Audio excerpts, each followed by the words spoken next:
Hi, I'm Rev Myron. I'm a minister through Pathways of Light, and I've been a Course in Miracles student for 43 years. I'm going through the lessons again this year, asking Jesus for clarity, and then I write from that clarity. And that's what I'm sharing with you today. So let's get started. We're looking at lesson 299.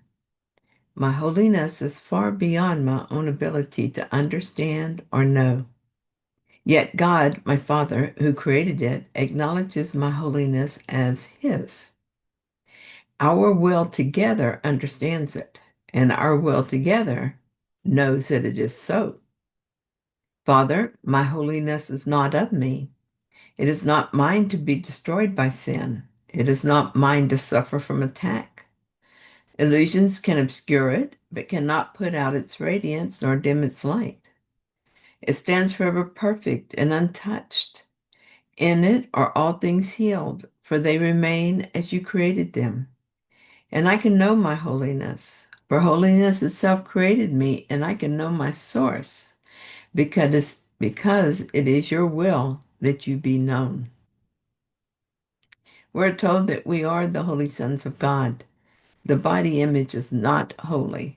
The self it attempts to obscure, the Christ, the shared spirit, is holy beyond all understanding.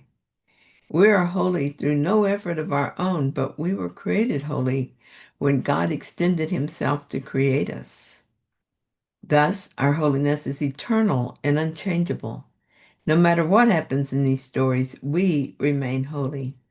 We can deny our identity, hide it from ourselves, and still we are the holy sons of God. What does that mean to me on a practical level? I'm reminded of lesson 38, which tells us there is nothing my holiness cannot do. It says, your holiness is totally unlimited in its power because it establishes you as a son of God, at one with the mind of his creator. It goes on to say that this power of God is made manifest and available, and there's nothing it cannot do. So surely we're expected to use it. Does this power of ours have limits? How can we use it? This is what Jesus tells us. Your holiness then can remove all pain, can end all sorrow, and can solve all problems.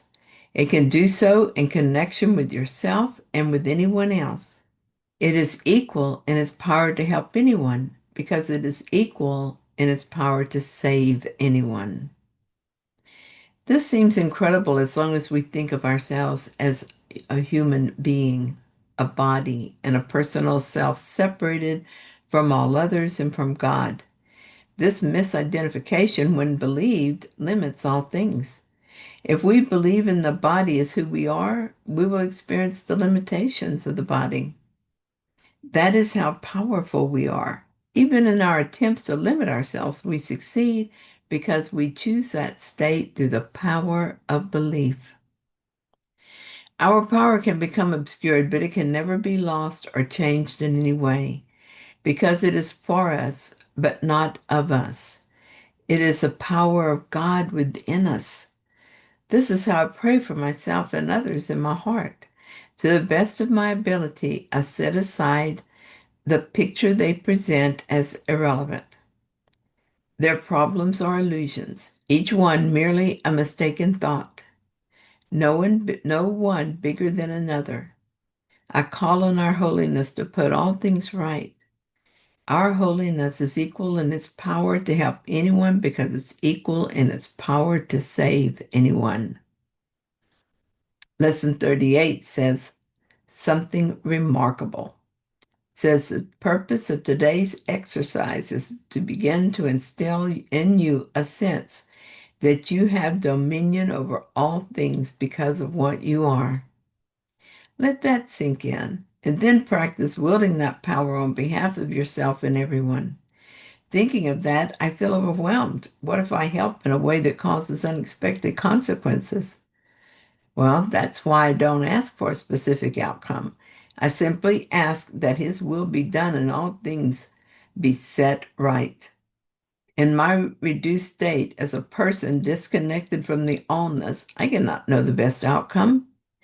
but it is known, and I trust that. God wants us to know our holiness and to use it. There are many places in the Course where Jesus speaks of our holiness. In truth, we have no needs and no problems, but here there seem to be many of both. I call on my holiness to meet them all. Yet the most important use of my holiness is to remove the blocks to the awareness of love's presence. In this way, we're guaranteed help and healing. So, Father, I'm calling on your gift of holiness to remove the blocks to my awareness of the self once and for all. I am willing to see any hidden blocks and allow them to be removed. You are my only goal, Father.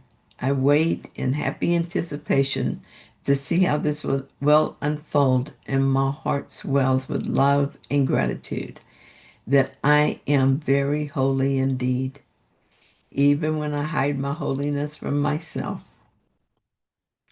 Thank you so much for joining me in this reading. I hope that you found it helpful. If you did, then please like it. And if you haven't yet, please subscribe. And I'll be back soon with another reading. See you then.